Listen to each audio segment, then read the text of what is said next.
The hope factor. Before the twins Esau and Jacob were born, God informed their mother Rebekah that even though Esau was firstborn, Jacob would rule over him. Perhaps because she remembered God's revelation, Rebekah favored Jacob. Knowing Esau's penchant for instant gratification, Jacob traded for his brother's birthright, offering Esau a bowl of stew. The conflict between Jacob and his brother Esau intensified when Jacob deceived his father Isaac into giving him Esau's blessing. When Esau threatened to kill his brother, Rebekah sent Jacob away to find a wife from among his mother's people. At sunset, somewhere between Beersheba and Haran, Jacob lay on the ground alone with a stone for a pillow. With his brother's threat of death and his guilt over his deceptions, he sank into the darkness of the night with his hope for a bright future draining away.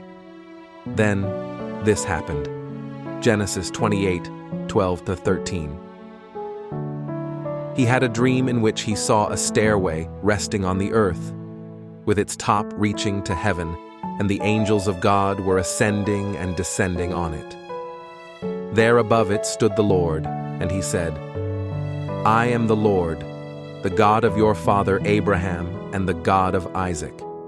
I will give you and your descendants the land on which you are lying. Your descendants will be like the dust of the earth, and you will spread out to the west and to the east, to the north and to the south. All peoples on earth will be blessed through you and your offspring." That night, Jacob discovered that despite his circumstances, his failings, and his conflicted perspective, God had a great purpose for his life. He experienced the hope factor. His outlook from that point forward changed. He knew that through him, God would bring great blessings into the world. Like Jacob, all of us have failed at times.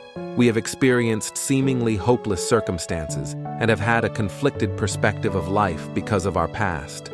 But also, like Jacob, we can experience the hope factor when we discover that God has a great purpose for each of our lives. The Apostle Paul describes the hope factor in Romans 8:24-25. "For in this hope we were saved. But hope that is seen is no hope at all. Who hopes for what they already have? But if we hope for what we do not yet have, we wait for it patiently." When we begin to see God's purpose for our lives, the hope factor increases no matter our current circumstances or inner conflict. Although we do not yet have what we hope for, we take the steps where God leads us. Pursuing that purpose will lead us to a fulfilling life, a life that brings God's blessings into this world. One day we will take the final step out of this world into the reality of God's heaven. Until then, may the hope factor move us forward along the path of God's purpose.